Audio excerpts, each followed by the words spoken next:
सर्वप्रथम आज इस प्रेस वार्ता में आए हुए पत्रकार साथियों का मैं हार्दिक स्वागत और अभिनंदन करता हूं। मोहम्मदाबाद गोहना की धरती पर एक शुभारंभ होने जा रहा है आज, और जो राजनीतिक हालात हैं इस लोकसभा क्षेत्र में, जो दुर्दशा है, उस दुर्दशा के उपाय के लिए हम लोगों ने अपने कोर कमेटी की बैठक बुलाई थी कल। उस कोर कमेटी ने एक निर्णय लिया है। उस निर्णय के मुताबिक जो जनता को विकल्प देने की बात आई है, उसमें हमने ये तय किया है इस बार घोसी की जनता के लिए घोसी नवनिर्माण मंच एक चौथा विकल्प देगा, क्योंकि इन तीनों निकम्मे लोगों से जनता का कोई सरोकार नहीं रहा है। पार्टियां कहती हैं कि हमारा शीर्ष नेतृत्व जिसको तय करके भेजेगा हम उसको जिताएंगे। वो क्या जिताएंगे? जनता जिताएगी या हराएगी।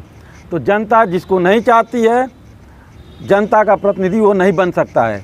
अब तक तीन पार्टियां थी मुख्य तौर पर हमारे लोकसभा क्षेत्र में, भारतीय जनता पार्टी, समाजवादी पार्टी और बहुजन समाज पार्टी। इन तीनों पार्टियों ने बारी बारी से मिलजुल कर राज किया है। सपा बसपा गठबंधन में भी राज किया है, कभी भाजपा सुभाषपा गठबंधन में राज किया गया है। अब फिर भाजपा सुभाषपा मिलकर एक बाहरी व्यक्ति को हमारे लोकसभा क्षेत्र का प्रतिनिधित्व करने के लिए उतार दिया है। भाजपा सुभाषपा की ये गलती नहीं है, ये गलती हमारी भी है, हमारे लोगों के भी है। अगर लोकतंत्र में वोट देने वाला और वोट लेने वाला सुधर गए ये दोनों, तो समझिए कि लोकतंत्र मजबूत हो जाता है। लेकिन आज स्थिति ये है कि वोट देने वाले ये कहते हैं कि मैं अगर इस चुनाव निशान पे बटन दबाऊंगा तो लोग कहेंगे हाँ आपने दिया है, अगर इस पर नहीं दबाऊंगा तो लोग मानेंगे ही नहीं। इसलिए मैं इस पार्टी को देने के लिए मजबूर हूँ। इस मजबूरी का इलाज किया जाएगा। इस जाति धर्म के आधार पर बनाई गई व्यवस्था को ध्वस्त करके घोसी लोकसभा का नवनिर्माण किया जाएगा। कल्पनाथ राय जी की विरासत को आगे बढ़ाया जाएगा, हर कीमत पर बढ़ाया जाएगा। आज से कल्पनाथ राय का नाम तो हर पार्टियां कल्पनाथ राय जी का नाम लेकर वोट लेती रही हैं। घोसी नवनिर्माण मंच आज तक कभी किसी से वोट नहीं मांगा है। आज पहली बार हम ये तय कर रहे हैं कि घोसी नवनिर्माण मंच घोसी लोकसभा के लिए चौथा विकल्प खड़ा करेगा। अगर तीन निकम्मे लोगों में से चुनने की बात आए तो निकम्मों को चुनकर हम न भेजें, एक चौथा विकल्प होगा जो हिंदू मुस्लिम घोसी नवनिर्माण मंच का प्रत्याशी उतरेगा। और हिंदू मुस्लिम, देखिए एक मिनट सर, सबके सवाल ले लेंगे हम लोग। जैसे कि समाजवादी पार्टी कहती है भाजपा को हराने के लिए वोट दो, भारतीय जनता पार्टी कहती है समाजवादी पार्टी को हराने के लिए वोट दो। घोसी नवनिर्माण मंच कहता है घोसी को बचाने के लिए आप लोग एकजुट हो जाइए और घोसी को बनाने के लिए वोट दीजिए। इन सभी को हटाने के लिए वोट दीजिए, इन सभी को भगाने के लिए वोट दीजिए। अपने वोट के चोट से भगाइए और अपने लोकतंत्र को मजबूत करिए और घोसी लोकसभा के मुस्तकबिल को बनाइए और आगे बढ़ाइए, संवारिए। निकम्मा शब्द कर रहे हैं, कहीं ऐसा तो नहीं कि आप पर मुकदमा हो जाए? अरे भाई साहब, अगर इन लोगों ने काम किया है तो दो चार ठो काम बता दें। अगर काम नहीं किया तो क्या कहा जाएगा? बाहरी किसको समझ रहे हैं आप? बाहरी चौहान तो मौजूद दोनों खुद ही हैं। बाहरी और निरंकुश तत्वों का बहिष्कार करने की बात की गई है। उन्होंने चुनाव जब लड़ा, वो चुनाव जब लड़े 1999 में, उसके बाद से उनका जनता ने दर्शन नहीं प्राप्त किया, तो निरंकुश की श्रेणी में उनको जनता रखती है। और बाहरी है, एक तो बंगलौर वाले नेताजी हैं, एक तो बनारस वाले नेताजी हैं। अगर घोसी लोकसभा में आग लग जाएगा ना, तो आते आते पूरा लोकसभा जल के खाक हो जाएगा।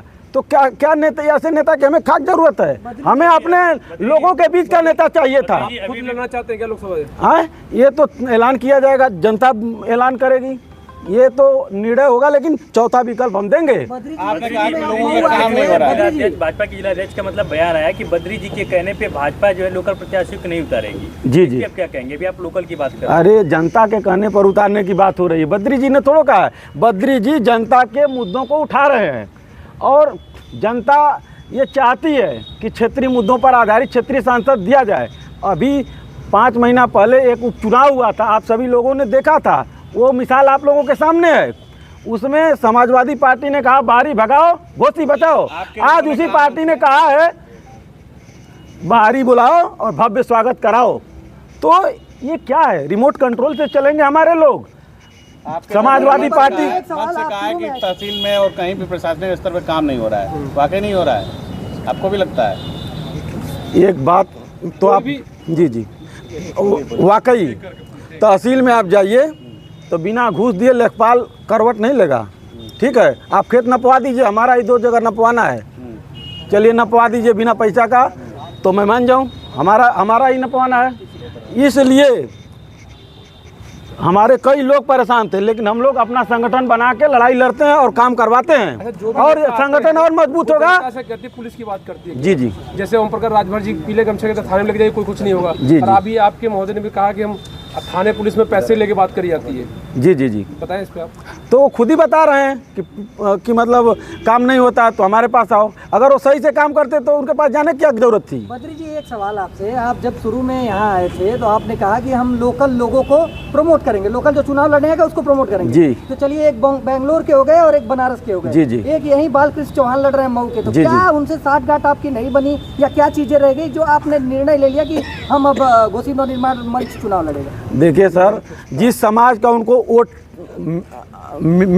मिला था और उसी समाज के लोगों का मंदिर उन्होंने कब्जा कर लिया, वही लोग काकरीहार में विरोध कर रहे हैं, आवाज़ उठा रहे हैं, तो ऐसे लोगों का समर्थन देंगे। जन भावनाओं की अनदेखी न हो, इसके लिए घोसी नवनिर्माण मंच बना है। अगर लोकल आदमी आया और मुद्दा विहीन चुनाव लड़ा, फिर 5 साल बाद आप लोग हम ही से पूछेंगे कि भैया क्षेत्रीय और बाहरी में अंतर क्या है।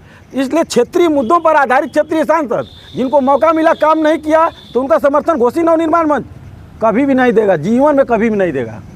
घोसी नवनिर्माण मंच से प्रत्याशी कौन, बद्रीनाथ या अभी जनमत संग्रह किया जा रहा है, अभी प्रोसेस में ही है चीज़ें, जल्द से जल्द इसकी घोषणा कर दी जाएगी और ये चौथा विकल्प होगा। यही घोसी का नवनिर्माण करेगा और घोसी लोकसभा के समस्याओं का समाधान दिलाएगा। प्रत्याशी सिर्फ घोसी से उतारेंगे या मतलब अन्य लोकसभा सीटों से भी उतारेंगे? नहीं, घोसी नवनिर्माण मंच, कल्पनाथ राय जी के जो सपने अधूरे रह गए, उनका सपना था घोसी लोकसभा को सिंगापुर बनाने का, विकास की बुलंदियों पर पहुंचाने का, वो सपना अधूरा है। बाहरी और निरंकुश लोगों ने उस सपने को ध्वस्त कर दिया है। अब इन बाहरी लोगों से मुकाबला करके उनको मुंहतोड़ जवाब दिया जाएगा, करारा जवाब दिया जाएगा, और घोसी लोकसभा के भविष्य के लिए घोसी का नेता तैयार किया जाएगा। इसमें विधानसभा चुनाव भी शामिल हैं आने वाले समय। ऐसा नहीं कि विधानसभा में कुछ होगा, लोकसभा में कुछ होगा। हर जगह जहाँ भी पार्टियाँ क्षेत्रीय लोगों की अनदेखी करेंगी, वहाँ पर घोसी नवनिर्माण मंच अपने प्रत्याशी खड़ा होकर क्षेत्रीय मुद्दों पर आधारित क्षेत्रीय सांसद और विधायक तैयार करेगा, और हमारी आवाज़ें एक बार फिर से विधानसभा में और लोकसभा में गूंजेंगी। समाजवादी पार्टी और बसपा ने जीत का दम भर दिया, कैसे देख रहे हैं इस बीच, कैसे चुनाव? अरे देखिए साहब, इसका अपने मुंह से तो कोई कह देगा मैं जीत रहा हूँ, बम्पर वोटों से जीत रहा हूँ। जनता वोट देती है, जनता के वोटों से पार्टियाँ सरकार में आती हैं। अब जनता इन पार्टियों से वोट वापसी अभियान चलाने जा रही है, क्योंकि जनता की भावनाओं के विपरीत इन्होंने कैंडिडेट उतारे हैं। अब सारा वोट पार्टियों से वापस आकर घोसी नवनिर्माण मंच में गिरेगा, और घोसी का प्रत्याशी, घोसी का सांसद क्षेत्रीय मुद्दों पर आधारित क्षेत्रीय सांसद पार्लियामेंट जाएगा। धन्यवाद सर, धन्यवाद। Thank you very much.